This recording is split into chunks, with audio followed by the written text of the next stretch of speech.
26 సంవత్సరాల నమ్మకం, లక్షలాది సంతోషకరమైన వివాహాలు. తెలుగు మ్యాట్రిమోనీని డౌన్లోడ్ చేయండి. జూనియర్ ఎన్టీఆర్ గాయంతో ప్రశాంత్ నీల్ ప్లానింగ్ అంతా మారిపోయిందా? ఈ గ్యాప్లో ప్రభాస్తో సలార్ 2 మొదలు పెట్టాలని చూస్తున్నారా? ఒకవేళ అలా అనుకుంటే డార్లింగ్ లైనప్ దానికి సహకరిస్తోందా? ప్రభాస్ ఉన్న బిజీకి సలార్ 2 సాధ్యమయ్యే ఛాన్స్ ఉందా? ఇంతకీ ప్రశాంత్ నీల్ ముందున్న ఆప్షన్స్ ఏంటి? ఈ 2 భారీ ప్రాజెక్టుల్ని ఒకేసారి హ్యాండిల్ చేస్తారా? ఎన్టీఆర్ భుజానికి సర్జరీ జరగడంతో ఆయన దాదాపు 2 నుంచి 3 నెలల పాటు విశ్రాంతి తీసుకోనున్నారు. దీనివల్ల ప్రశాంత్ నీల్ దర్శకత్వంలో తెరకెక్కుతున్న డ్రాగన్ సినిమా షూటింగ్ కు తాత్కాలికంగా బ్రేక్ పడింది. అయితే తారక్ లేని సన్నివేశాలను మాత్రం దర్శకుడు ఈ గ్యాప్ లో చిత్రీకరిస్తూ వీలైనంత వరకు సినిమా పనులను ముందుకు తీసుకెళ్లే ప్రయత్నం చేస్తున్నారు. తారక్ కోలుకునేలోపు దొరికిన ఈ ఖాళీ సమయంలో ప్రభాస్ తో సలార్ 2 సెట్స్ పైకి తీసుకెళ్లాలని ప్రశాంత్ నీల్ ప్లాన్ చేస్తున్నారు.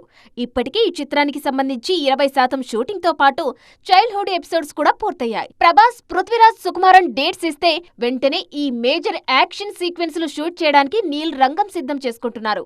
ప్రభాస్ ప్రస్తుతం హను రాఘవపుడి దర్శకత్వంలో ఫౌజీ సినిమాతో బిజీగా ఉన్నారు.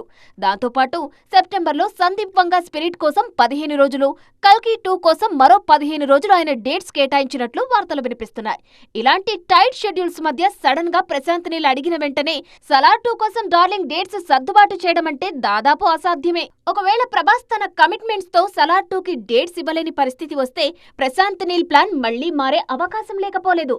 అప్పటికల్లా ఎన్టీఆర్ కోలుకొని పూర్తిగా ఫిట్ అయితే తిరిగి సెట్స్ లో అడుగుపెట్టే ఛాన్స్ ఉంటుంది. అదే కనుక జరిగితే నీల్ తన పాత ప్లాన్ ప్రకారం మళ్లీ తారక్ తోనే డ్రాగన్ సినిమా షూటింగ్ లో బిజీ అవ్వచ్చు. మొత్తానికి ఏం జరుగుతుందో చూడాలిక. 26 సంవత్సరాల నమ్మకం, లక్షలాది సంతోషకరమైన వివాహాలు. తెలుగు మ్యాట్రిమోనీని డౌన్లోడ్ చేయండి.